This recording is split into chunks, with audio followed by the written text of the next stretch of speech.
Retrospectiva da vida familiar de Severino e Floripes. Severino Vicente da Silva, filho de Vicente e Josefa Joaquina do Espírito Santo, casou-se com Floripe Torres Chalegre, filha de Pedro Nath Chalegre, mestre de obras, e Honorata Torres Chalegre, do lar, em 1955, na cidade de Malhada, que passou a chamar-se de Passira, em Pernambuco. De presente de casamento do esposo, Floripe recebeu uma enxada de 2 libras para que a mesma pudesse auxiliá-lo na roça. Já Severino tinha uma enxada de 3 libras. Floripes ia para a roça, mas não trabalhava, era medo de ficar em casa, pois foram morar numa tapera no meio de um mato. Segundo as histórias que Floripes conta, era muito assustador o lugar, que até a fechadura da porta era um pau que usava para encostar a porta e assim estava fechada. Nas histórias que Floripes conta, sua união com Severino foi simplesmente por amor, pois sua família não aceitava o casamento pelas condições simples de vida que Severino levava, pois era lavrador e não tinha muitos recursos financeiros e ainda outros preconceitos. Floripes, filha de pais cristãos desde a infância, e Severino converteu-se à fé cristã a partir de 1955. Os dois mantêm-se firmes nos caminhos do Senhor até hoje. Moraram em Passira durante cerca de 1 ano, quando mudaram-se para a cidade de Oswaldo Cruz, interior do estado de São Paulo. Com apenas 3 meses na cidade de Oswaldo Cruz, foram para Rosana, cidade do Paraná, onde começou a trabalhar na lavoura de café. Nesta época, tinha somente o filho Elias, que nasceu em Iroí. Elizabeth nasceu também no Paraná, na cidade de Nova Esperança, e Eliabes e Levi nasceram na cidade de Nova Londrina. Continuaram vivendo no Paraná até o meados de 1967. No Paraná, a vida não foi muito fácil. Segundo já ouvimos histórias contadas por Floripes, de que ela morava debaixo de uma lona, próximo a uma serraria, e cozinhava numa espécie de fogão a lenha chamada de trempe, feita de tijolos, para os peões da fazenda.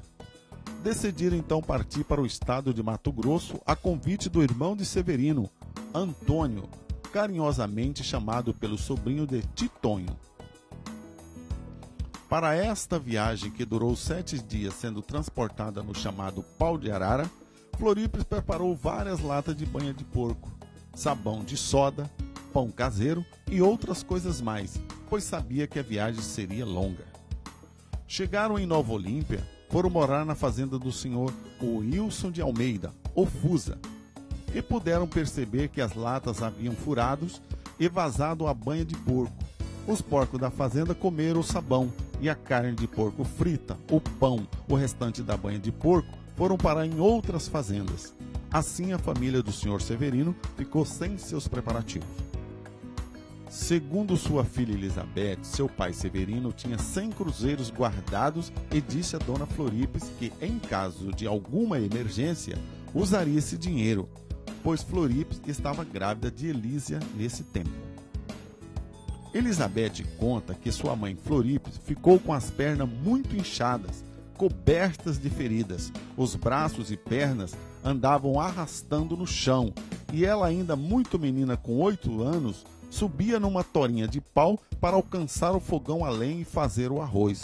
Sua mãe no chão ia dando as instruções.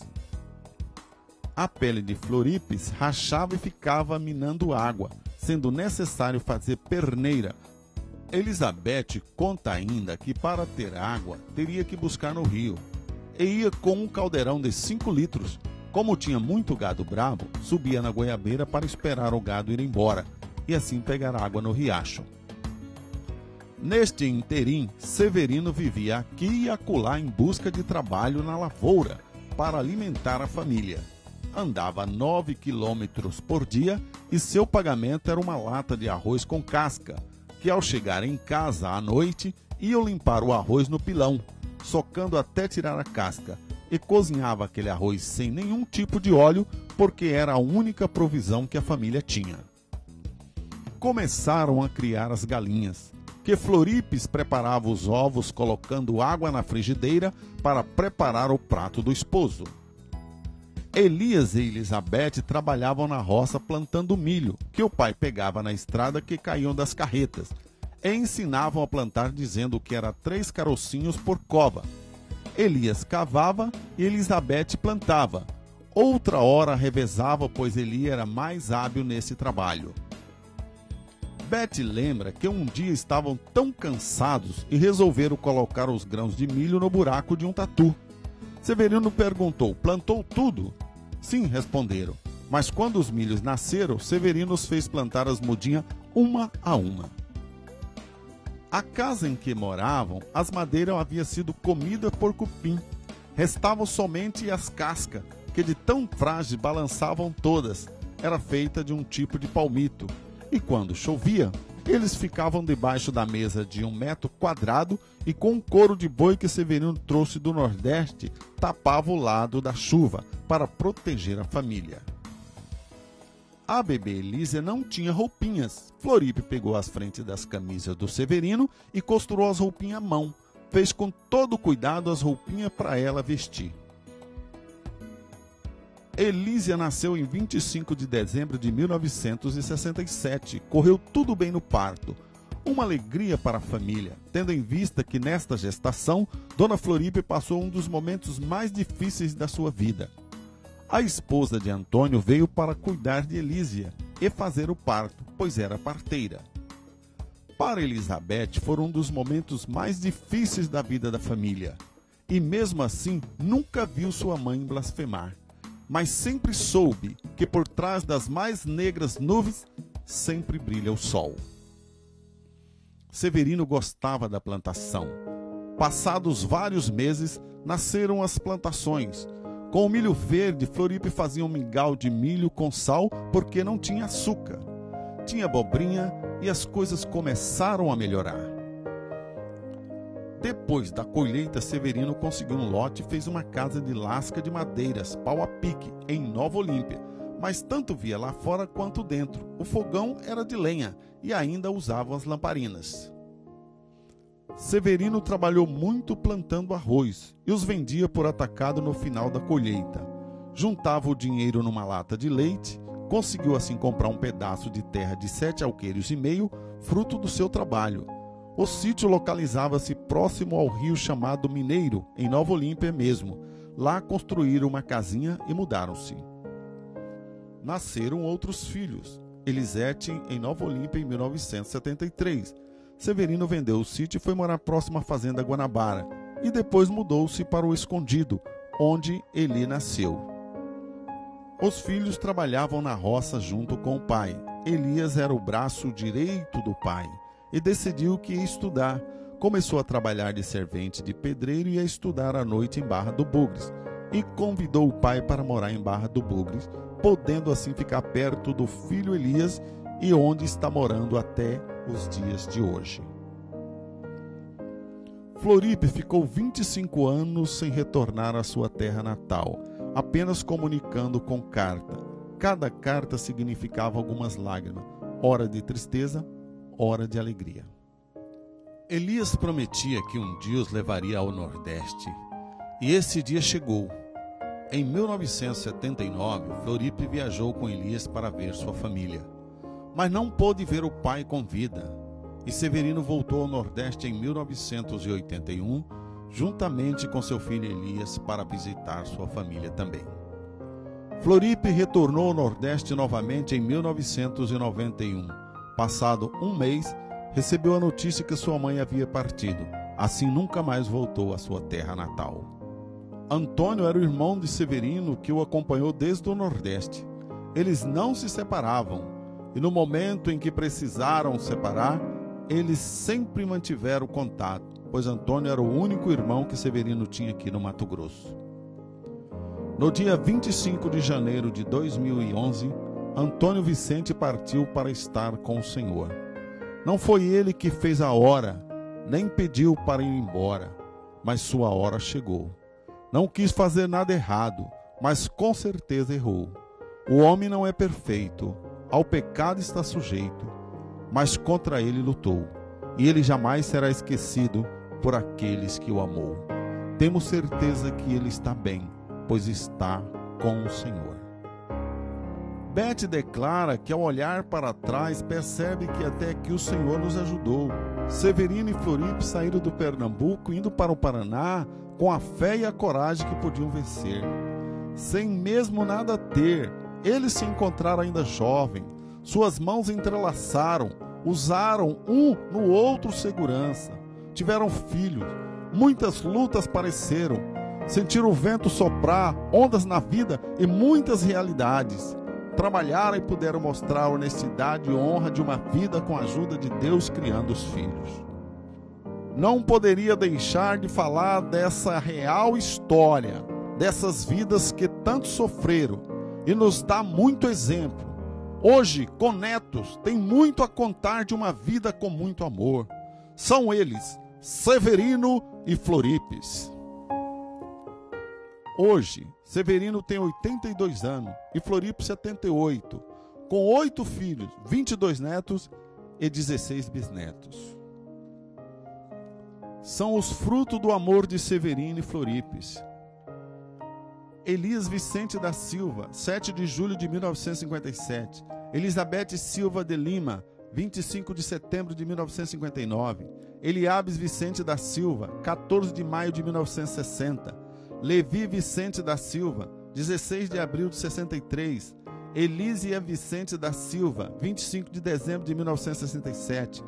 Eliaquim, em memória, 4 de junho de 71. Elisete, 3 de abril de 73. E Eli, em 4 de dezembro de 1975. A seguir, a segunda geração de Severino e Floripe. Elias, professor, sociólogo, casou-se com Maria José, tiveram 2 filhos, Mateus e Júnior. Elizabeth, do lar, casou-se com Ademar, tiveram 5 filhos, Itamar, Osmar, Raquel, Gilmara e Jussara. Eliabes, empresário da construção civil, teve 2 filhos, Rogério e Rosana, com Noemi, e com Lúcia, 3 filhos, Eduardo, Adriana e Júlia. Levi, ainda jovem, casou com Maria, tiveram 3 filhos, Richelle, Rafael e Régia Luana. Elísia, técnica em comércio, casou com Roberto, tiveram 3 filhos, Arlan, Aderlan e Áquila. Elisete, professoras, casou com Paulo, tiveram 2 filhos, Elvis e Vinícius. Elis e Simara, tiveram 2 filhos, Elian e Elvis, totalizando 22 netos. Da terceira geração, Severino e Floripe têm 16 bisnetos, sendo eles Daniel, Elídia, de Itamar e Ingrid. Ítalo Felipe, de Osmar e Jéssica. Débora, de Raquel e Flávio. Renata, Natan e Jonathan, de Gilmara e Beto. Isabelle, filha de Jussara e Evandro. Ana, filha de Eduardo e Adriele. Daniel, filho de Adriana e Leandro. Gabriel e Davi, filhos de Rogério e Priscila. Emanuele e Ângela, filho de Rosana e Leandro. Emily e Enzo, filho de Richelle e Valquíria. Severino e Floripe tiveram ainda 2 filhas do coração, filhas de Antônio, que vieram morar com eles, Damares e Miriam, uma com 2, outra com 3 anos. Moraram 8 anos com ainda Manassés, irmão das meninas, que viveu algum tempo na casa de Severino e Floripe, além de Elian, seu neto, ou seja, filho 2 vezes. Para Arlan, um dos netos que mais conviveu com os avós, Severino e Floripe, mesmo sendo um garoto levado que barganhava com a avó, dizendo que só ajudaria se o avô cedesse o cavalo, e acabava conseguindo o que queria. Ainda pequeno, Arlan queria ser um homem de palavra, quando disse para a avó que ia quebrar o pote, e ela respondeu: "Deixa meu pote", mas ele acabou cumprindo a palavra, tornando o pote em casco. Arlan conta que certo dia o avô deixou ele ficar com o cavalo, mas Arlan não amarrou o cavalo direito e foi jogar bola. O cavalo assustou e saiu disparado carregando as cordas, e Arlan tentando segurar, ficando todo esfolado. Sua mãe, Elísia, dizia: "Solta a corda", e Arlan não soltava porque tinha feito um compromisso com o vô Severino. Elísia, de dieta do Áquila, tentou puxar o Arlan, e o cavalo só parou quando o vizinho socorreu. Severino, homem simples, humilde, sem leitura, mas com sabedoria inexplicável e rico em conhecimento da vida. Soube educar e ensinar o amor aos filhos. Um homem voltado ao trabalho. Cuidou sempre da família, tendo muito zelo pelos seus pertences, pois conseguiu com muito esforço. Floripe, mulher virtuosa no cuidado com esposa e filhos, também os ensinou a valorizar o que se tem. Floripe, para fazer o uniforme das crianças, fervia as roupas para tirar tinta, e assim tingir o tecido e costurar o uniforme com pis-ponto, um ponto atrás do outro. Era assim que ensinava seus dotes a Beth, que hoje se considera uma Joquebede, a mulher da Bíblia que fez um cesto para salvar seu filho. Beth declara que a vida de humildade não os fez maldosos, que em todo esse tempo nunca viu seus pais discutirem. Lembra que o Severino certa vez disse: essa mulher, quando era nova, era uma princesa. Floripe perguntou: o que eu sou hoje? Ele respondeu: uma rainha, e reconhece que toda despedida um do outro, até mesmo de uma simples viagem para tratamento de saúde, é motivo de lágrimas e aperto no peito dos seus.